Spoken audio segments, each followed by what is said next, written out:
Hello and welcome to the TheSpiritGuides.co.uk network radio with your host Mark Chatterton. Tonight's guest is author and healer Chris Thomas, who has written 10 books on the subjects of healing and the path of human history. These include Everything You Always Wanted to Know About Your Body, but so far nobody's been able to tell you. Also, The Universal Soul, The Human Soul, and more recently this year, The Annunaki Plan or The Human Plan. So welcome, Chris. Hi. Okay, I'm going to start just to ask you a little bit about your background, because I know that you're based in South Wales and you run a healing practice with your wife, Di, and that you write regularly for the Cygnus News magazine. Can you tell us a little bit about your past history and how you came to be a healer, first of all? I suppose it all began about 30 years ago, really. I found myself in a position where somebody needed help, and for some strange reason I found I could help, and this was on a healing level.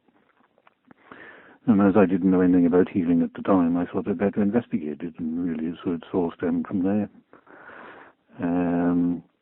Over the years I've pushed myself really to do things that I wanted to do, and so I suppose for the last, 14, 15 years, people have been calling me more of a psychic surgeon than a healer, because I tend to work very directly with whatever the problem is within, my patient's body. Yeah, I was going to ask you about this psychic surgery. Could you explain to our listeners how this works, how you go about doing this, please? Thank you. Or if it's possible. I give it a go. What I can do. Basically, over the years, a lot of healers have what you could call an empathic response with the people they work on. In other words, they feel what the patient is feeling in terms of the pain or the discomfort, whatever it is. And I started to feel that, but I thought, I don't want this, because what the illnesses are belong to this other person, and I don't want to take on these other person's problems. So what I said to myself was, what I want to do is to be able to see what is going on within somebody's body, so I can work on the problem directly. And this is the direction that I took.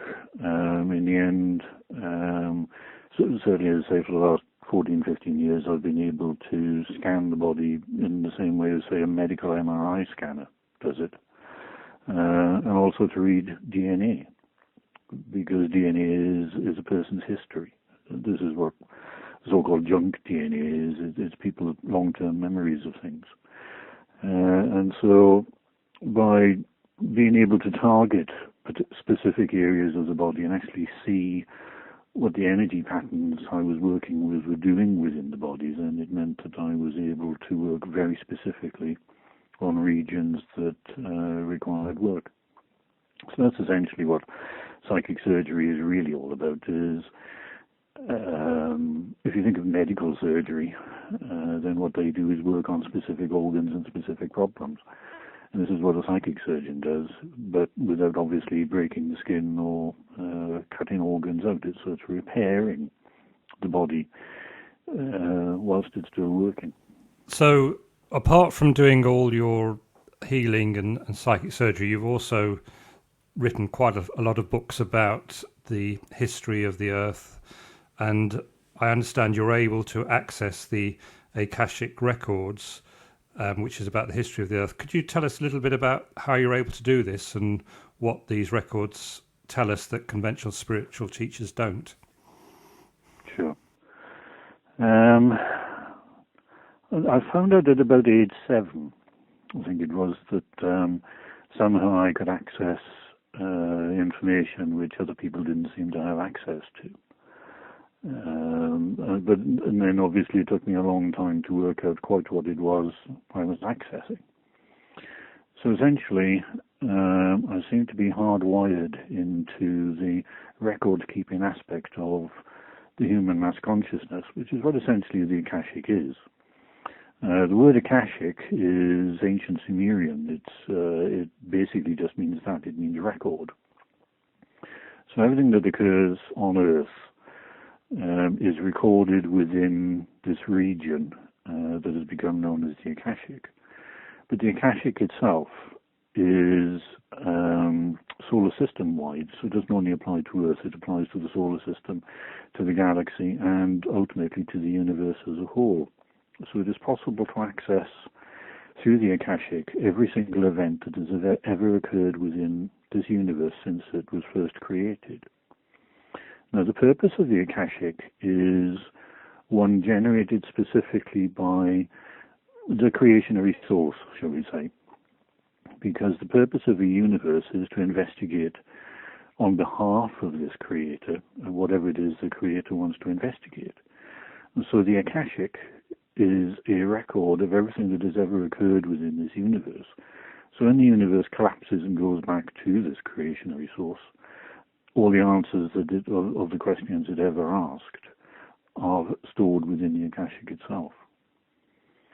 The way I access it is, I was born to it, essentially. That's what it feels like to me. So I'm sort of hardwired into the Akashic, so I can access it at will. So you don't actually go into a trance or anything like that then when you access it? You just sort of think about it and it's there? It's there. It's a question of asking a question, of my asking a question, of something that I want to find out about. But the problem with the Akashic is that every single thing that has ever occurred anywhere at any time is recorded within it. And so the problem becomes not gaining information from the Akashic, but actually tracking down the information that I was looking for. So it's like if you have an immense library that is as big as you could ever imagine a library to be. You can only work within the library if you know what it is you're looking for. Because you could spend the rest of your life wandering around the library, picking up books and reading it and gaining knowledge, but it doesn't necessarily get you the knowledge or information that you are actually looking for. This can be anything. It can be an individual's history, but an individual's history is very difficult to track down because essentially an individual's DNA contains all of their past life memory, everything that the person has ever been since they first were created. So it's very difficult to work with, to find a record of an individual within the Akashic, because unless that individual has, shall we say, returned back to source, returned back to the creator, then all of their memories are primarily contained within their DNA. So the Akashic really contains records of events, things that occur. And in order to work within the Akashic, what you have to do is to come at it from several different directions. So instead of, let's just say, you just asked me a question, how does the Akashic work? Instead of my then asking the Akashic the question of how it works, I have to come up at it from about 25 different directions, because of the threads that connect into each and every event, because the people are involved, other events are involved or connected. And so it's quite a complex route to actually arrive at what seem to be fairly simple answers. But the complexity of it is quite immense, and it's taken me an awful long time to get used to working within it. And so, if you like, my books trace my history of my ability to navigate within the Akashic. So my first book, The Journey Home, contains what you could consider to be fairly simple and straightforward pieces of information as I was beginning to find my way. But by the time that we get up to the Project Human Extinction, for example, then what we have are quite complex events that interlink together. And I've tried to explain them in a way in which people can understand.